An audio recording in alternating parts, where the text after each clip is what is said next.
أما بعد فأعوذ بالله من الشيطان الرجيم. بسم الله الرحمن الرحيم. قال الله تبارك وتعالى في القرآن المجيد: قل إن الصلاة ونسكي ومحياي ومماتي لله رب العالمين. وقال الله تبارك وتعالى في مقام آخر: والأذن جعلناها لكم من شعائر الله فإنها من تقوى القلوب. والأذن جعلناها لكم من شعائر الله.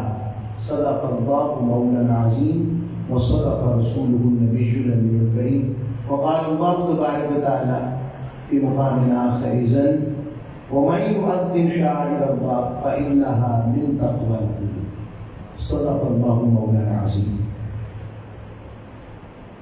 حاضرین کرام قدر سامعین عظیم وقار، اللہ رب العزت کا بے پایہ لطف و کرم و احسان ہے جس کی توفیق سے، اذن سے اور اس کے حبیب مکرم صلی اللہ علیہ وسلم کی ذات ببرکات کی یہ خیرات ہمیں نصیب ہوئی ہے کہ اللہ رب العزت نے ہمیں ایمان کی دولت سے اور اپنی محبت کی خیرات سے اور اللہ اس کے رسول صلی اللہ علیہ وسلم کی تعلیمات سے مستفید ہونے کے لیے ہر جمعہ کو ہمیں اکٹھا کر دیتا ہے،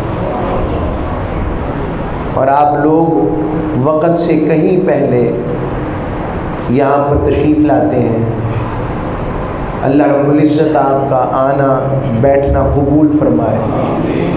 اور ایک چیز کے کوشش کرتے ہیں ہمارے اس بزرگ بھی انتظامیہ کے ساتھی سارے کہ جتنی آسانی آنے والوں کے لیے، خدمت گاروں کے لیے کر سکیں، تو ایک حد تک بشری کوشش کی جا سکتی ہے، مگر ایک حد کے بعد ہماری کوشش خاموش ہو جاتی ہے، پھر اس کے کرم و رحمت پر تو ہر وقت ہی رہتی ہے ہماری بات۔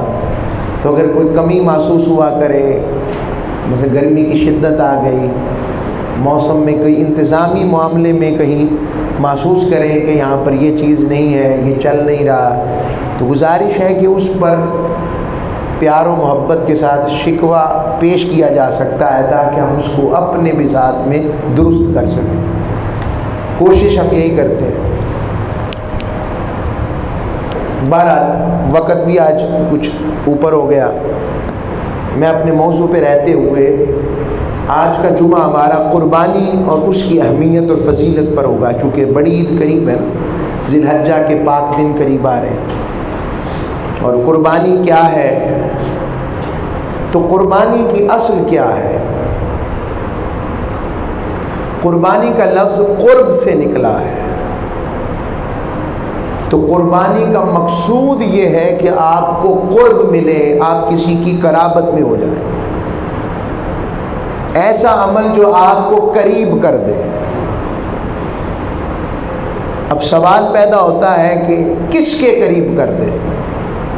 لوگوں کے قریب کر دے، معاشرے کے قریب کر دے، کھانے پینے کے قریب کر دے، کس چیز کے قریب کرے جس سے ہم مقصود قربانی پا سکیں اور اس حقیقت کو پا سکیں کہ ہم اتنے پیسے خرچ کرتے ہیں، پھر اس کو ذبح کرتے ہیں، پھر اس کا گوشت بناتے ہیں، پھر اس کو کھاتے بھی ہیں، کھلاتے بھی ہیں۔ تو اس کا مقصود کیا ہے؟ کیا اس کا مقصود لوگوں کو دکھانا ہے کہ میں نے اتنے لاکھوں کی قربانی کی ہے؟ سوال ہے۔ کیا اس کا مقصود یہ ہے کہ لوگ مجھے سخی کہیں کہ بہت خرچ کرتا ہے؟ یا اس کا مقصود یہ ہے کہ اپنی دولت کی دھاک بٹھانا ہے؟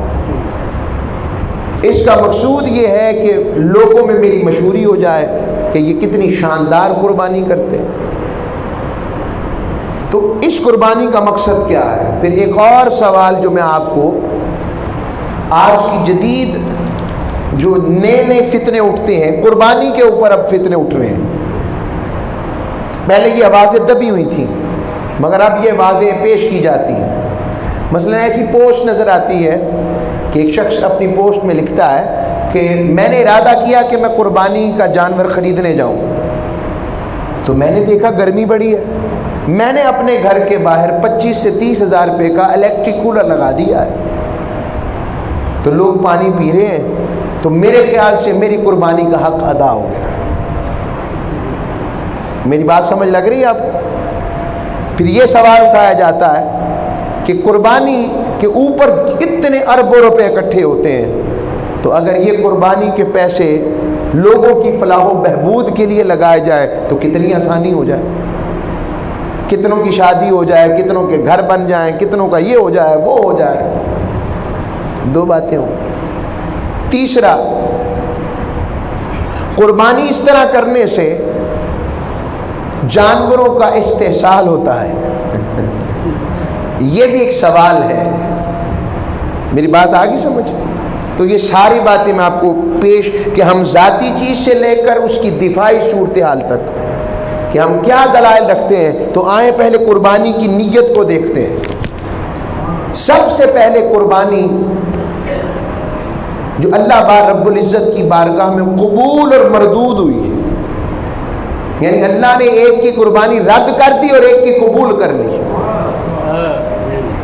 وہ حضرت آدم علیہ السلام کے بیٹے تھے حابیل اور قابیل.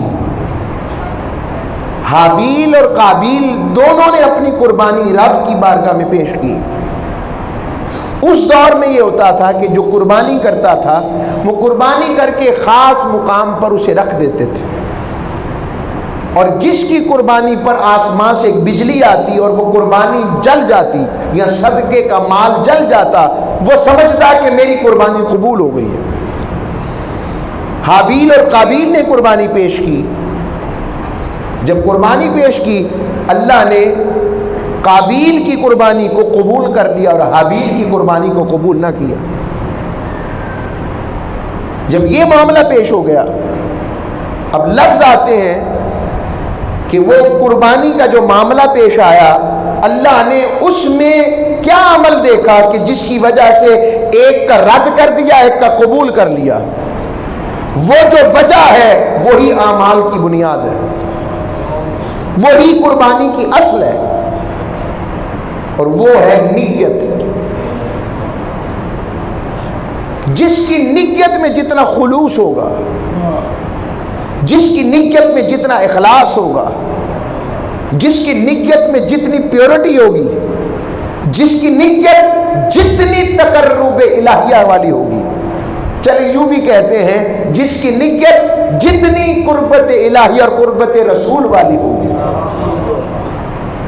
اتنی ہی اس کی قربانی کی نوعیت بڑھتی چلی جائے گی. پھر اس قربانی کو دوام بخشا اور اس قربانی کے فلسفے کو دوام بخشا حضرت اسماعیل علیہ السلام نے. انہوں نے دوام بخش دیا.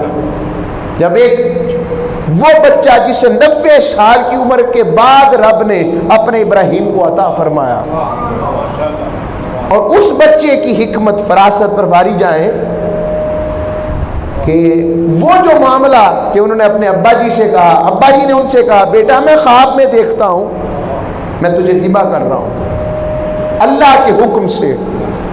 اتنا انہیں بھی پتا تھا کہ میرے باپ کا خواب خواب نہیں ہے، یہ خلیل اللہ علیہ السلام ہے، ان کی وحی ہے. تو کہا ابا جان جو رب نے کہا ہے کر گزریے. اچھا یہ مشاورت ہو رہی ہے اور آپ مجھے شکر گزاروں میں سے پائیں گے.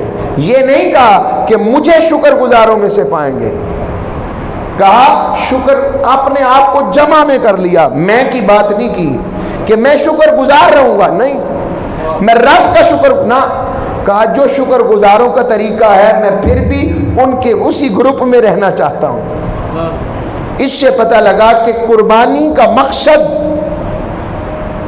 ایک اپنی ذات کی نفی کرنا بھی ہے، اپنے مال کی نفی کر کے اپنی ذات کی نفی کرنا ہے، اور اپنی پسند کے بجائے رب کی پسند کو ترجیح دینا ہے۔ اس لیے میں نے آیت کریمہ پڑھی، رب نے کہا قل، میرے محبوب آپ فرما دیں، ان صلاتی، یہ محور ایمان اور محور اعمال ہے، یہ چیز محور اعمال ہے، یہ قرآن کی آیت۔ قل، میرے محبوب آپ فرما دیں، ان صلاتی، میری نماز، بے شک میری نماز، ونسکی، میرا حج و عمرہ کے مناسک اور قربانی، ومحیای، اور میری زندگی، ومماتی، اور میرا مرنا، للہ رب العالمین، اس اللہ کے لیے ہے جو تمام جہانوں کا پالنے والا۔ یعنی اس میں نیت خلوص جو ہے وہ رب کی قربت اور معیت رضا الہیہ کے لیے ہے، رضا الہیہ کی خاطر قربانی کی جا رہی ہے، نہ کہ اس قربانی کے جانوروں کے لیے جو ہم نظر کرتے ہیں اور اپنے بچوں کو ہم سکھاتے ہیں۔ شوق ہونا اپنی وجہ ہے، مگر اس شوق میں جو ہم ادب سکھا سکتے ہیں کہ بیٹا یہ جانور نہیں ہے، یہ ہمارے لیے رب کی قربت کا ذریعہ ہے، یہ جانور نہیں۔ اور رب نے بھی ارشاد فرمایا وَالْبُدْنَ جَعَلْنَاهَا لَكُم مِّن شَعَائِرِ اللَّهِ، لوگوں یہ جو قربانی کے بڑے بڑے جانور ہیں انہیں میں نے، اللہ نے اپنی نشانیاں بنا دیا ہے۔ یعنی ہونے میں جانور 4 پاؤں والا، مگر اگر وہ جانور جس کی نسبت رب کی بارگاہ میں قربان ہونے والی ہو گئی، اب ہونا تو قربان ہے، مگر جب تک اس کو ہم نے سائڈ پہ کر لیا یہ قربانی کے لیے، تو اس کی صفائی، اس کو کھلانا، اس کو پلانا، اس کو نہلانا، اس کا خیال رکھنا، آپ کیا خیال رکھتے ہیں کہ وہ سب کچھ صرف جانور کا خیال رکھنا ہے؟ نہیں نہیں نہیں نہیں، یہ سارے کا سارا خیال رکھنا، اس کا دھیان رکھنا، دیکھ بھال کرنا، اس کے ایک ایک بات پر رب کی بارگاہ سے آپ کو اجر ملنا شروع ہو گیا ہے، حتیٰ کہ اس کا گوبر اٹھانا۔ مالک یہ تو جانور ہے، کہا جانور کی نسبت تو دیکھو ہوئی کس طرف ہے۔ نسبت ایسی شے ہے کہ یہ نسبت جس کی طرف ہو جائے تو پھر اس نسبت والے کی وجہ سے ہو جانور، مگر اس کی حقیقت بدل جاتی ہے۔ نسبت اتنی اعلیٰ شے ہے، قربانی بھی رب کی نسبت کی طرف ہے کہ اللہ کی راہ میں قربان ہو رہا ہے، مگر رب نے کہا یہ میری نشانی ہے، یہ میری نشانی بن گیا ہے، اور نشانی منزل کا پتہ دیتی ہے، یہ یاد رکھے بات۔ یعنی یہ جانور رب کی قربت کا باعث بن سکتا ہے۔ میں کہتا ہوں اگر جانور رب کی قربت کا وسیلہ بن گیا تو کوئی حرج نہیں، تو پھر اللہ کے اولیاء رب کی قربت کا وسیلہ نہیں بن سکتے؟ جی یہ کیا بات کر دی آپ نے، وہ تو جانوروں کی بات تھی۔ آئیں، رب نے قربت نسبت کی وجہ سے کس کس شے کو اپنا قرب دے دیا۔ اصحاب کہف کے کتے کو دیکھ لیں، کیا کیا تھا اس نے؟ کتا تھا، مگر رب نے اس کا ذکر کیا، کہا وَكَلْبُهُمْ بَاسِطٌ ذِرَاعَيْهِ بِالْوَصِيدِ، ارے میرے ولیوں کا کتا تھا جو ان کے در پر پیر پسار کر بیٹھا ہوا تھا۔ رب نے صرف کتے کا ذکر نہیں کر رہا بلکہ اس کے بیٹھنے کے انداز کا بھی ذکر کر رہا ہے۔ یہ سب سے بڑی لطیف بات ہے۔ تو اگر جانور کی نسبت ہو جائے رب کی قربانی کی طرف، وہ عام نہیں رہتا، وہ خاص ہو جاتا ہے۔ تو اگر بندے کی نسبت اس کی طرف ہو جائے، اور اس سے بڑھ کر یہ تو اولیاء کی بات ہے، اور جو حضور کے دامن کو تھام کر رب کی قربت والا ہو جائے، حضور سے بڑا بھی کوئی وسیلہ ہے، حضور سے اعلیٰ بھی کوئی وسیلہ ہے۔ ہائے ہائے، تو یہ ولبد نہ جالنا، لیکن اس میں شرط یہ ہے نیت خلوص والی۔ اللہ نے فرمایا نہ تمہارا خون مجھے پہنچتا ہے اور نہ تمہارا تکا بوٹی مجھے پہنچتا ہے، نہ گوشت پہنچتا ہے، مالک کیا پہنچتا ہے؟ کہا تمہارے دل کا تقوی اور نیت پہنچتی ہے. نیت میں جتنا خلوص ہوگا، جتنی خالصیت ہوگی، اتنی ہی رب کی قربت اور معیت کا سفر آسان ہو جائے گا. آقا صلی اللہ علیہ وسلم آقا صلی اللہ علیہ وسلم کی ذات مطہرہ بھی قربانی فرماتے ہیں. اور ذکر آتا ہے. اچھا اب میں اس سوال کا جواب دے لوں کہ 25,000 کا میں نے تو کولر لگوا دیا. اکنامکلی دیکھیں، یہ اربوں خربوں روپے کی ایک اکنامک سرکل چلتا ہے اس میں، اگر آپ سمجھیں. اور اسلام کا اصول معاشیات جس کو بعد میں لوگوں نے سمجھا، اسلام نے پہلے دیا ہے، قرآن کی نص قطعی سے دیا ہے. اکنامکس کا پرنسپل یہ دیا ہے، دولت ایک ہاتھ میں مرتکز جمی نہ رہے، بلکہ دولت یوں سب کی طرف گردش کرتی رہے کہ ہر کوئی معاشی طور پر آسودہ حال ہو سکے. اب جانور ایک جگہ پلتے ہیں، خاص مقام پر اسے لایا جاتا ہے. اچھا جو بیچتا ہے مالک، اس کو بھی نفع، پھر جو خرید رہا ہے وہ اللہ کی رضا کے لیے خرید رہا ہے، وہ بھی طعام کھاتا بھی ہے، کھلاتا بھی ہے، تو کتنوں کے گھر جاتا ہے، اس کا نفع. پھر اس کے بعد جو چارے والے ہوتے ہیں ان کا نفع، گاڑی میں لوڈ ان لوڈ کرنے والے ان کا نفع. دیکھتے جائیں، اب سسٹم دیکھیں پورا.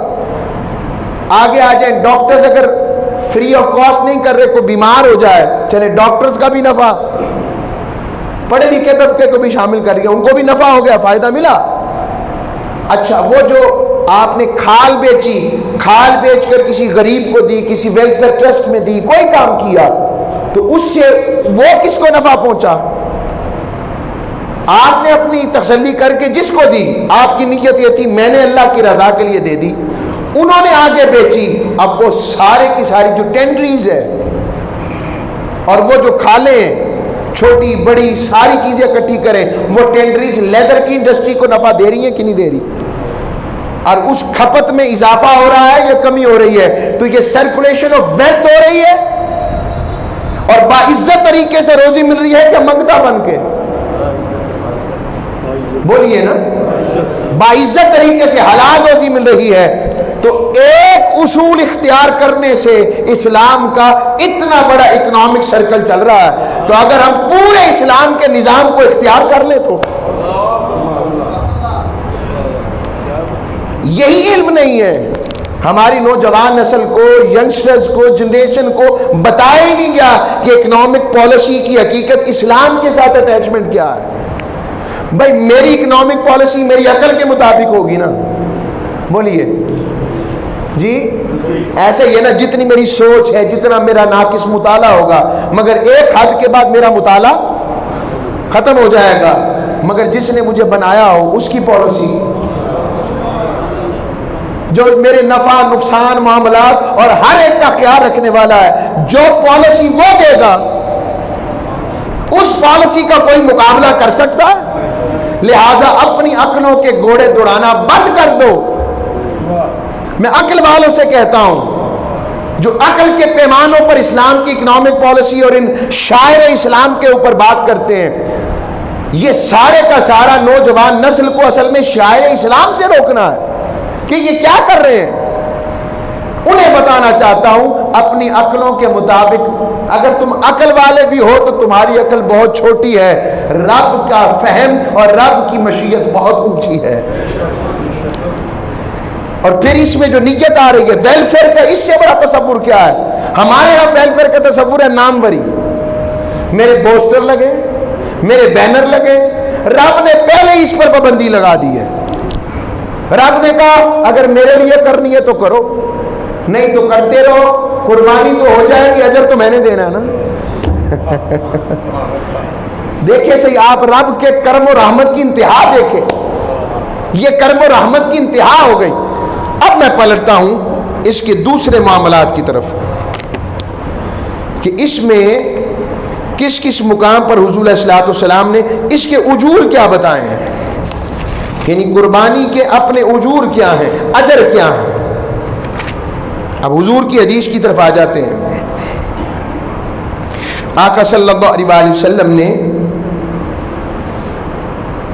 ارشاد فرمایا، جیسے یہ نسائی شریف میرے ہاتھ میں ہے،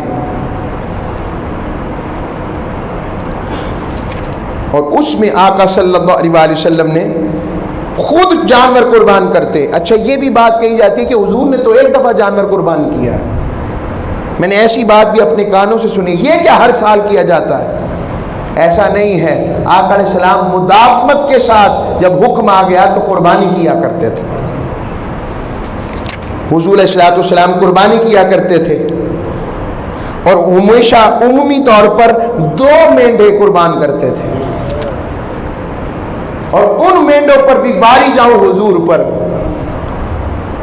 جب حضور علیہ السلام انہیں ذبح کر لیتے تو ذبح کرنے کے بعد اللہ کی بارگاہ میں یوں کہتے، مالک میری طرف سے قبول کر لے، میری آل کی طرف سے قبول کر لے، اور میری امت کی طرف سے بھی قبول فرما لے۔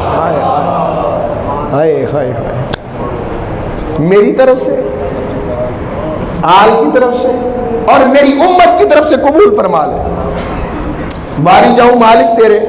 آقا اتنی لجپالی، مجھے میرا ذہن جاتا ہے جب بھی یہ حدیث پڑھتا ہوں اس ذہن کی طرف بات جاتی ہے، جیسے سرکار دو عالم صلی اللہ علیہ وسلم، امت صرف وہ تو نہیں تھی نا جو اس دور میں تھی، قیامت تک امت آنی ہے۔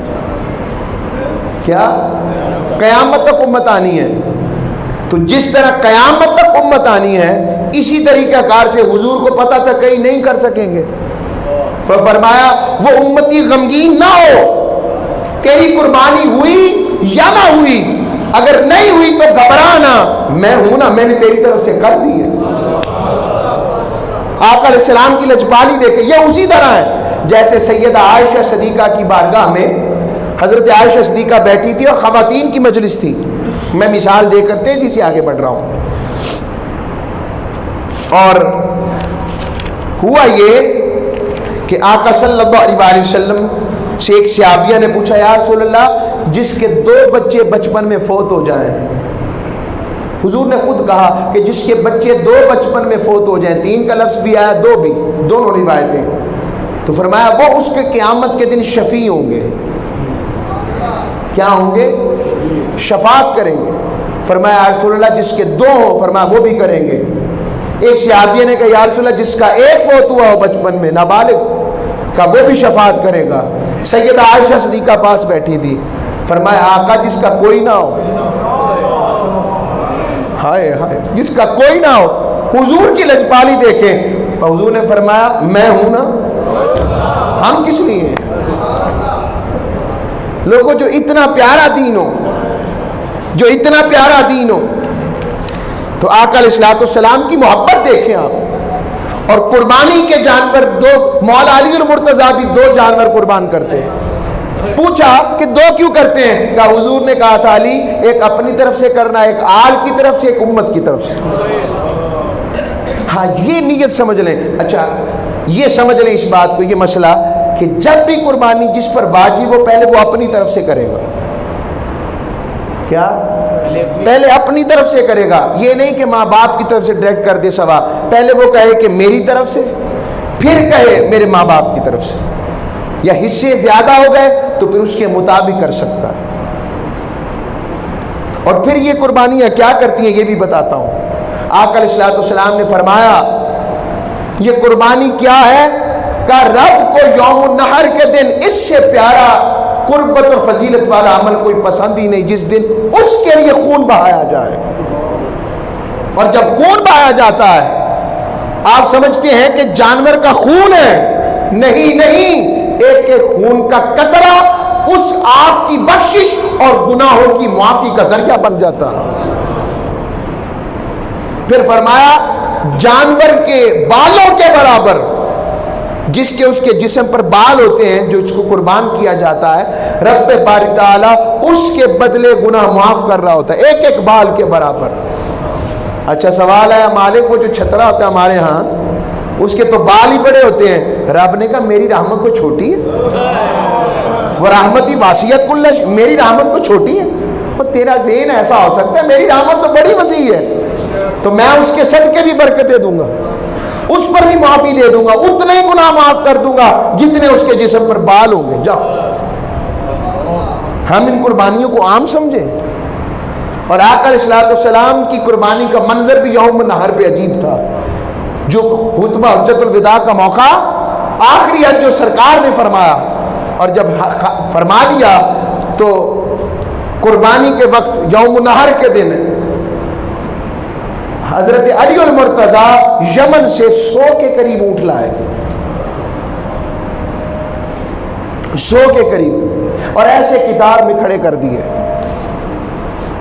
ہم سمجھتے ہیں ہم انسانی حضور سے محبت کرتے ہیں، نہیں، جانوروں نے بھی ایسی محبت کی ہے کہ مثالیں قائم کرتے، اور ہم سے بازی لے گئے.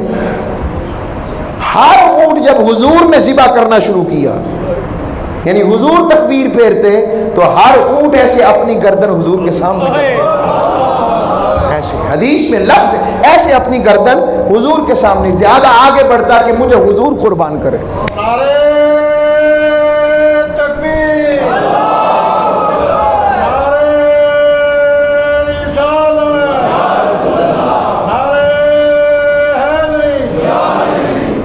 اب اس پر اگلی بات جو میں دیتا ہوں، اب اس پر بے شمار آگے میرا دل تھا کہ اگلا جمعہ جو ہے نا وہ حج پر کیا جائے.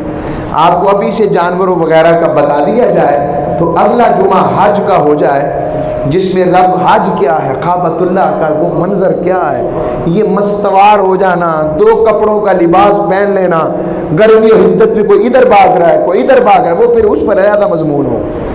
تو یہ جو آقا علیہ الصلوۃ والسلام نے فرمایا یہ قربانی کے جانور قیامت کے دن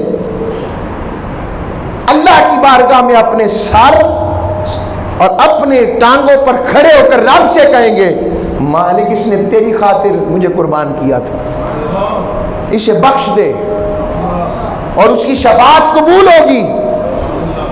اگر جانور کی شفاعت کا یہ عالم ہے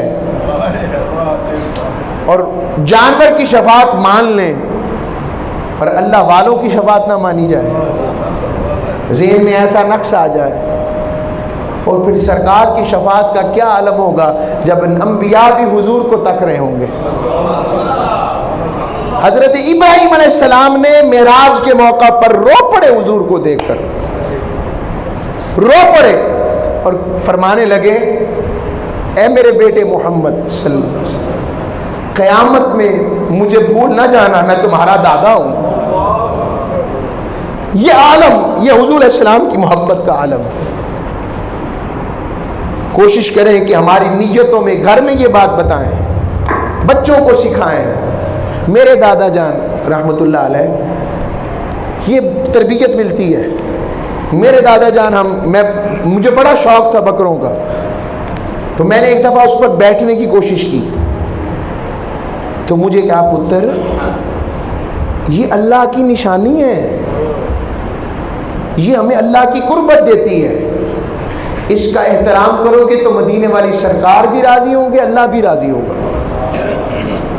میں نے یہ منظر اپنے ہاتھوں سے دیکھا ہے.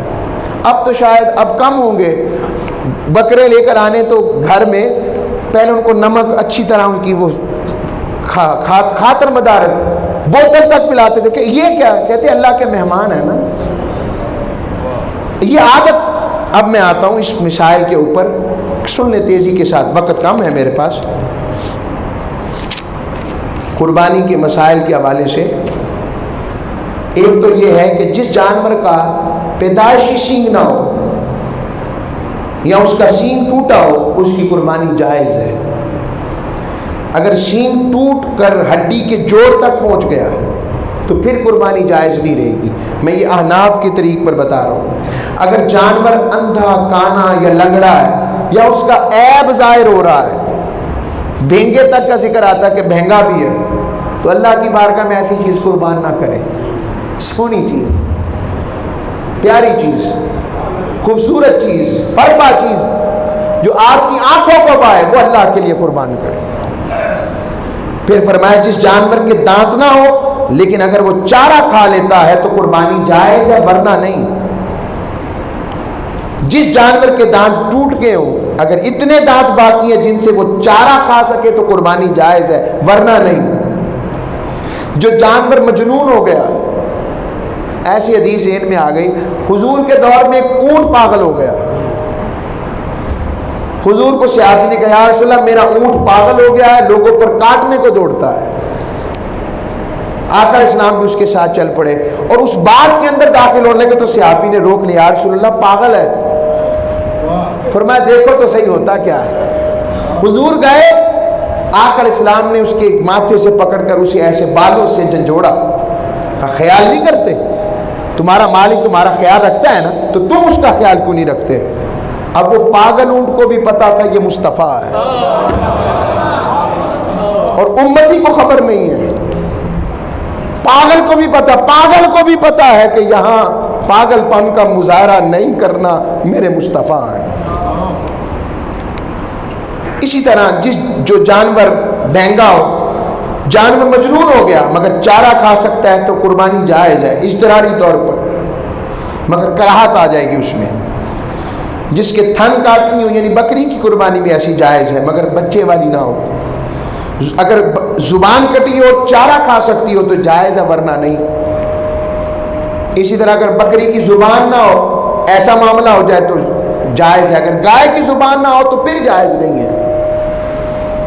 یہ چند باتیں۔ پھر قربانی کے جو جانوروں کی عمریں ہیں، اونٹ 5 سال، 5ویں سال میں لگاؤ، بکرا سال سے اوپر دوسرے سال میں لگاؤ سنی ہو، اور تیسرا گائے 2 سال سے اوپر ہو، یہ ہے قربانی۔ اور میں آپ کو میں ہمیشہ یہ حدیث مجھے بڑی پیاری لگتی ہے، حضرت ابو سعید الزرقی حضور کے صحابی تھے، آقا اسلام کے وصال کے بعد قربانی کے لیے جانور منڈی میں لینے گئے۔ ابھی گئے ہی تھے تو ایک جانور پسند آ گیا، یہی لینا ہے۔ پھر اس کا ذکر بھی آتا ہے، وہ سیاہ رنگ کا دکھتا تھا، ذرا نہ بہت اونچا تھا نہ بہت نیچے تھا، لمبا سا تھا اور ایسا تھا، پورا نقشہ بکرے کا بیان ہو رہا ہے۔ تابعی جو ساتھ تھے ان کے بچے کہنے لگے ابھی پوری منڈی پڑی ہے، ابھی سے آپ اس پر اڑ گئے ہیں، یہی پسند آ گیا ہے، آگے چلتے ہیں سودا کرتے ہیں۔ کہنے یہی لینا ہے۔ پوچھا کیا وجہ ہے؟ کہ بس کوئی اور وجہ نہیں، میں نے ایسا ہی ملتا جلتا جانور حضور کے پاس دیکھا تھا جو انہوں نے قربان کیا۔ بس اللہ ہم سب کو عمل والا رکھے۔ وما علیہ الا البلاغ۔